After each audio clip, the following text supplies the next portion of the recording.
Good morning all.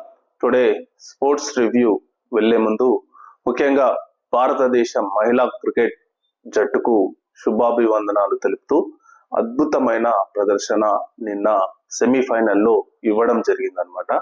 So లక్ష్యం 339 రన్నుల లక్ష్యంతో అసాధ్యం అనుకున్న ఛేదనను సుసాధ్యం చేసి మహిళా క్రికెట్ తమ పురుష క్రికెట్ కు ఏ మాత్రం తీసిపోనంతగా మహిళలు కూడా క్రికెట్ లో అద్భుతమైన ప్రదర్శన ఇవ్వడం జరిగింది. ఇచ్చి ఏకంగా ప్రపంచ కప్ ఫైనల్ కు వెళ్ళడం జరిగింది. సో ముందుగా భారత క్రికెట్ జట్టు ఉమెన్స్ కు శుభాకాంక్షలు తెలుపుతూ నిన్నటి రివ్యూ మ్యాచ్ లో చూసినట్టయితే ఆస్ట్రేలియా దాదాపు 338 రన్నుల పరుగులు చేయడం జరిగింది. సో లక్ష్య సాధనలో భారత్ 339 పరుగుల లక్ష్య ఛేదనలో భారత్ అద్భుతమైన ప్రదర్శన ఇస్తూ దాదాపు ఆ లక్ష్యాన్ని చేరుకొని అసాధ్యం అనుకున్న లక్ష్యాన్ని సుసాధ్యం చేయడం జరిగింది. సో ముఖ్యంగా నిన్న జరిగిన మ్యాచ్ లో జెమిమా రోడ్రిగేస్ అద్భుతమైన ప్రదర్శన ఇవ్వడం జరిగింది. సో ఒక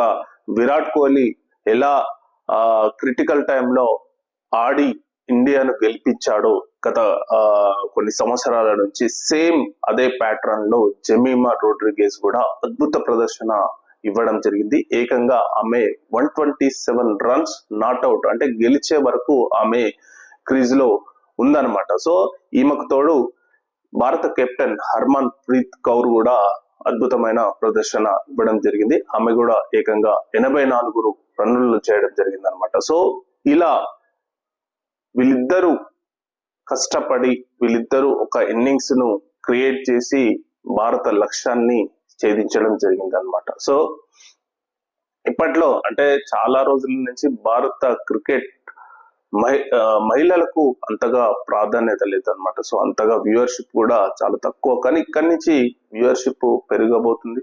సో ఏకంగా ప్రపంచ కప్ ఫైనల్ కు వెళ్ళడం, సో దానివల్ల చాలా మంది ఏదైతే పురుషులను అంటే మెన్స్ క్రికెట్ ను ఎలా అభిమానించారో ఉమెన్స్ క్రికెట్ కూడా అలా అభిమానించి హక్కున చేర్చుకుంటున్నారు. సో ఈ సందర్భంగా ఫైనల్ కు చేరిన భారత జట్టుకు శుభాకాంక్షలు తెలుపుతూ సో వాళ్ళకు ఆల్ ద బెస్ట్ చెప్తూ next pro kabaddi league. So pro kabaddi league 12th season లో ఫైనల్ కు చేరిన పూణే అండ్ ఢిల్లీ దబాంగ్, పూణే ఫల్టోరీ అండ్ ఢిల్లీ దబాంగ్ అన్నమాట. సో యాక్చువల్లీ ఏంటంటే తెలుగు టైటన్స్ కూడా మొన్న మ్యాచ్ లో ఓడిపోవడం జరిగింది దురదృష్టవశాత్తు పూణేతోని. సో దానివల్ల ఫైనల్ కి చేరలేకపోయింది. గత 3 నెలలుగా అత్యంత ఆకర్షణీయంగా అత్యంత ఆడుతున్న ఈ ప్రో కబడ్డీ లీగ్ అనేది దాదాపు ఫైనల్ కు చేరుకోవడం జరిగిందనమాట. సో శుక్రవారం రోజు ఈ final matches Pune versus Delhi Dabangg జరుగుతుంది అనమాట. సో ఈ 2 మేజర్ స్పోర్ట్స్ ఈవెంట్స్